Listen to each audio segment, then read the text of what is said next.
Pemeriksaan fisik.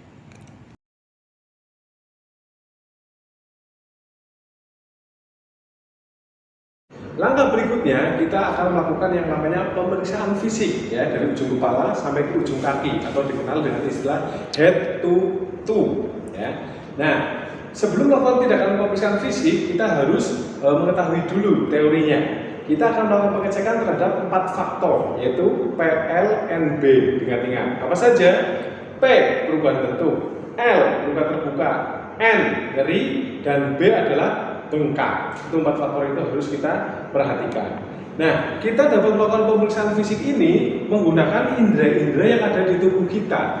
Ya, dikenal dengan istilah, dengan ingat singkatannya adalah PAPI, yaitu PAPI. Apa itu PAPI? Yang pertama adalah palpasi, yaitu menggunakan teknik rabaan, menggunakan telapak tangan kita. Ya. A, apa itu A?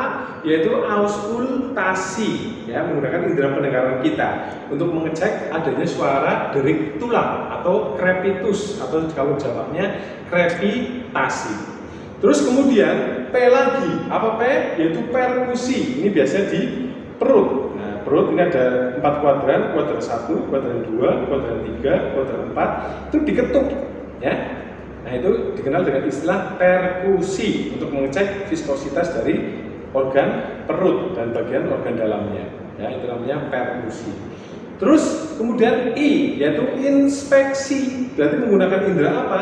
Menggunakan penglihatan kita. Itu didengar, diingat-ingat istilah PAPI tadi. Oke, saya akan praktekkan. Untuk melakukan pemeriksaan fisik, hendaknya kita selalu mengarah, jangan sampai meleng gitu ya, harus mengarah ke apa? Kepala si korban, terutama bagian wajahnya. Karena di wajah korban inilah ya kita akan mengetahui si korban itu kena apa. Nah, nanti bisa kita pelajari untuk kelembaban dan warna kulit. Langkah-langkahnya setelah kita menggunakan APD lengkap, ini perlu diperhatikan ya, kita melakukan pengecekan.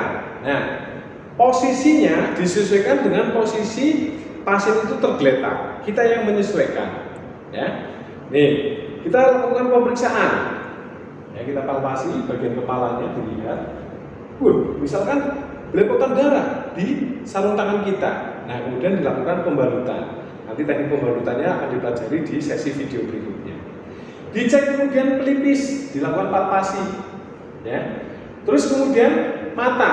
Nah, jangan lupa tadi mata kita menggunakan, nah ini dia namanya ya, apa? Center atau pen light. Ini untuk ngecek pupil matanya. Ya, normal atau tidak. Kalau mengecil berarti normal, tapi saat disinari tetap melebar berarti terjadi gangguan sirkulasi darah di dalam.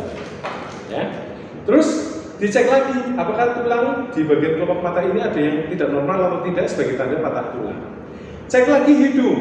Kita cek adalah penampakan dari tulang hidungnya, patah atau tidak. Kemudian dicek dari rongga hidungnya, apakah keluar cairan, apakah darah, apakah cairan otak, ataukah kotoran yang keluar dari hidung. Ya. Terus kemudian periksa berikutnya tulang pipi, dipalpasi.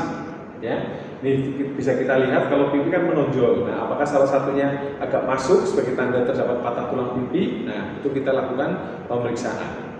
Yang berikutnya telinga.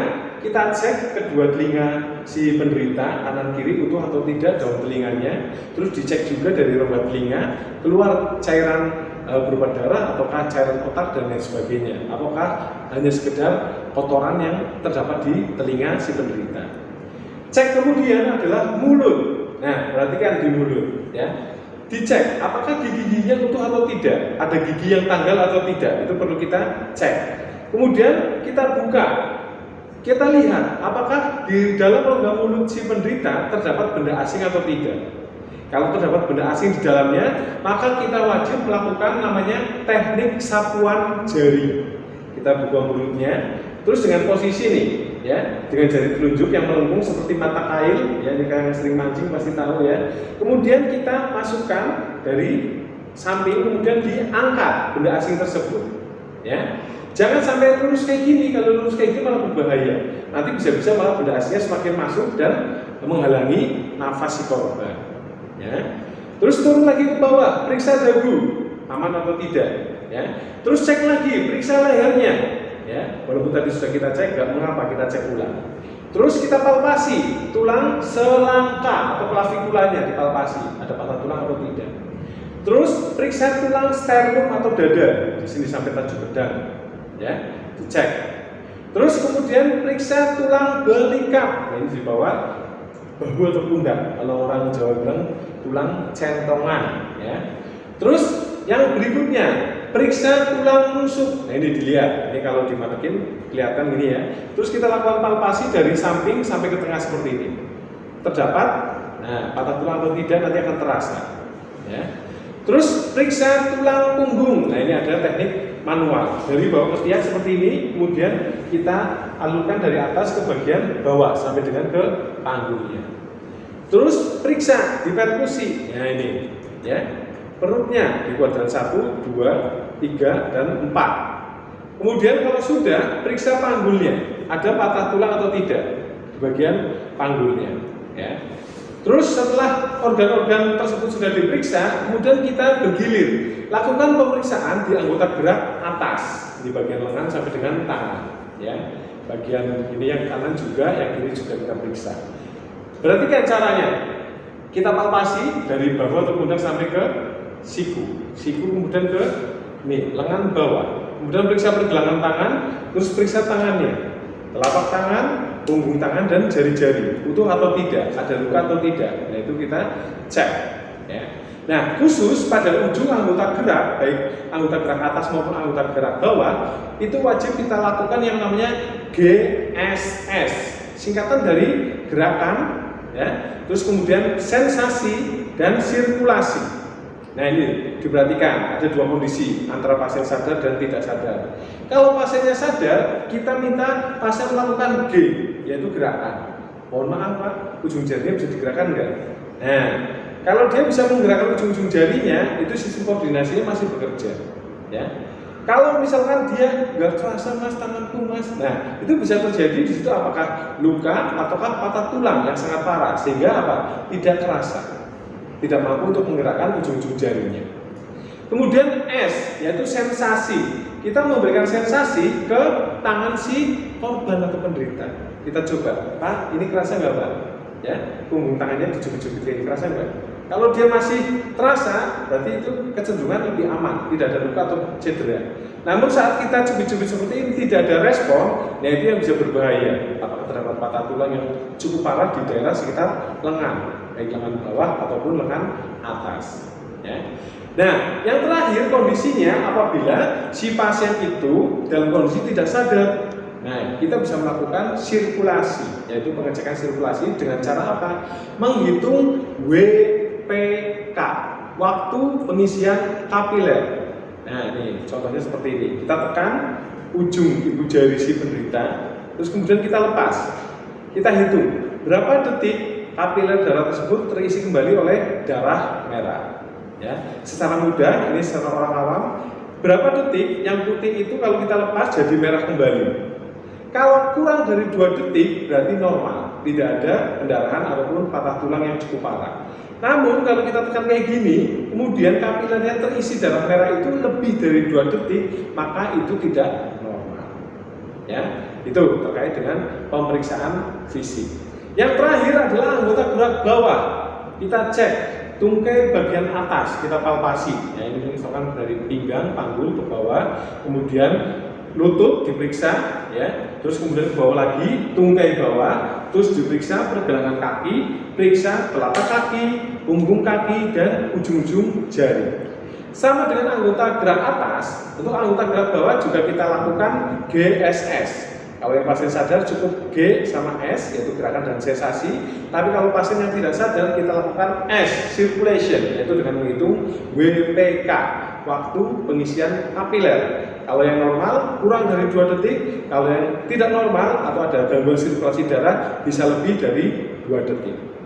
Langkah berikutnya kita akan melakukan pemeriksaan tanda vital. Nah, di sini tanda vital itu ada 5. kita pelajari satu persatu. Yang pertama, kita akan mengecek frekuensi nadi. Nah, seperti yang tadi saya ajarkan di slide sebelumnya, kita cek ya, bisa di karotis, bisa radialis yang di pergelangan, bisa kemudian femoralis atau brachialis ya. Kita cek frekuensi nadinya. Bisa dilihat kalau bayi 120 sampai 150 kali per menit. Kalau yang anak-anak 80 sampai 150 kali per menit, itu normalnya. Nah, sekarang kita akan belajar yang hitungnya dewasa, 60 sampai 90 kali per menit. Kita cek misalkan yang karotis atau yang radialis boleh dipegang ya. Caranya bagaimana? Kita hitung selama 15 detik, kemudian dikalikan 4. Ketemu hasilnya frekuensi nadi. Kalau masih di sekitar 60 sampai 90 kali per menit, boleh dikata normal. Tapi kalau kurang atau lebih dari itu, nah disitulah biasanya terjadi gangguan sirkulasi darah. Tanda vital yang berikutnya adalah frekuensi nafas. Kita bisa lihat, kalau untuk yang bayi dia lebih cepat, 25 sampai 50 kali per menit. Kalau yang untuk anak-anak 15 sampai 30 kali per menit. Kalau yang untuk dewasa 12 sampai 20 kali per menit. Bagaimana cara menghitung frekuensi nafas? Nah, satu kali nafas itu dihitung satu kali mengambil nafas atau inhalasi dan satu kali menghembuskan nafas atau ekshalasi. Kemudian bagaimana caranya? Kita hitung ya, berapa frekuensi nafasnya. Untuk memudahkan kita hitung selama 30 detik saja. Kemudian dikalikan 2, ketemu frekuensi nafas dalam 1 menit. Nah, kalau di kisaran 12 sampai 20 kali per menit yang dewasa itu berarti masih normal. Kalau di bawah atau di atasnya lebih cepat, nah di situ biasanya terjadi gangguan kesehatan. Ya. Nah, di sini saya sarankan ya paling tidak para pelaku PP menggunakan arloji atau jam. Fungsinya tadi untuk menghitung frekuensi nafas, frekuensi nadi. Ya, cukup yang nggak terlalu mahal, yang penting fungsinya dapat. Ya, wajib kalau yang pelaku PP atau first aider. Untuk tanda vital berikutnya adalah suhu tubuh. Ya, diperhatikan untuk suhu tubuh ini ada alat yang berfungsi untuk melakukan pengukuran suhu tubuh atau temperatur, yaitu dikenal dengan termometer. Ada yang termometer tubuh yang biasa digunakan seperti ini. Ya, ini cek. Bisa digunakan di mulut, kemudian ke piak ataupun anus atau dubur. Ya, tapi jangan dibalik, nanti jorok jadinya. Yang berikutnya, nah ini saya ingatkan, dulu pada saat zaman pandemi, kita tidak boleh melakukan kontak langsung dengan pasien, maka menggunakan alat seperti ini, yaitu termogan. Jadi dengan cara ini kita akan mengetahui suhunya, apakah normal, apakah demam, itu bisa diantisipasi. Ya.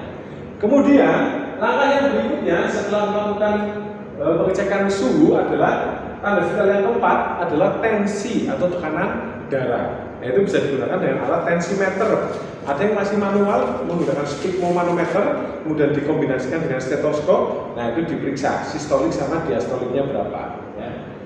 Kalau yang normal, sistoliknya itu berkisar 100 sampai 140 mm Hg.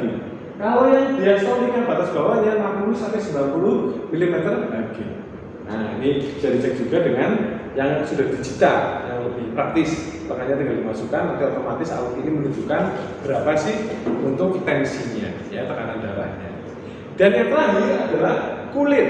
Ya, kulit di sini bisa dilihat. Ya, ada dua faktor, kelembaban dan warna kulit.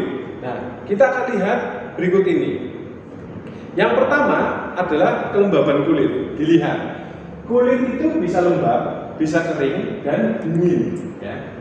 Kalau dari segi warna ada 5, ya. Bisa berwarna kebiru-biruan, keputih-putihan atau pucat pasi, kemerah-merahan, kekuning-kuningan, dan yang terakhir adalah kehitam-hitaman. Nah, kita cek satu persatu coba. Ya. Yang pertama, kalau pasien dilihat kulit wajahnya itu berwarna kemerah-merahan. Nah, ini bisa terindikasi kalau pasien itu mengalami demam, jadi suhunya cukup tinggi. Kalau kita lihat pasien kulit wajahnya itu putih, jadi pucat pasi, tidak seperti biasanya. Nah, ini biasanya karena kekurangan oksigen otaknya. Ini kasus-kasus pingsan, biasanya kolaps, sinkop, itu biasanya adalah karena kekurangan oksigen, sehingga kulit wajahnya ini menjadi keputih-putihan, jadi pucat pasi. Ya. Kemudian kulit wajah itu bisa kehitam-hitaman atau kulit lainnya. Kenapa? Itu biasa karena terjadi pendarahan dalam. ya. Dan pendarahan tetap terjadi, cuma darah itu tidak sampai keluar dari permukaan kulit atau dikenal dengan istilah pendarahan dalam. Terus kemudian kekuning-kuningan, kita lihat kulit wajah korban bahkan kulit yang lainnya juga berwarna kuning, ya, bahkan sampai bola matanya pun kekuning-kuningan. Nah, kita harus antisipasi kalau pasien ini mengidap penyakit gangguan fungsi hati, ya, atau orang Jawa itu penyakit kuning, biasanya hepatitis A, B, C, ya. Nah, ini harus antisipasi menggunakan APD lengkap karena kasus ini adalah menular. Yang berikutnya, nah ini yang terakhir adalah warna kulit kebiru-biruan. Ini yang harus kita waspadai nih guys, ya. Jadi bisa jadi pasien ini mengalami keracunan. Kalau kita lihat, ditambah dengan adanya buih yang keluar dari mulutnya. Ya, ini biasanya adalah kasus-kasus keracunan, baik dari minuman, baik makanan atau udara beracun dan seterusnya. Ya, ini yang terkait dengan 5 tanda vital.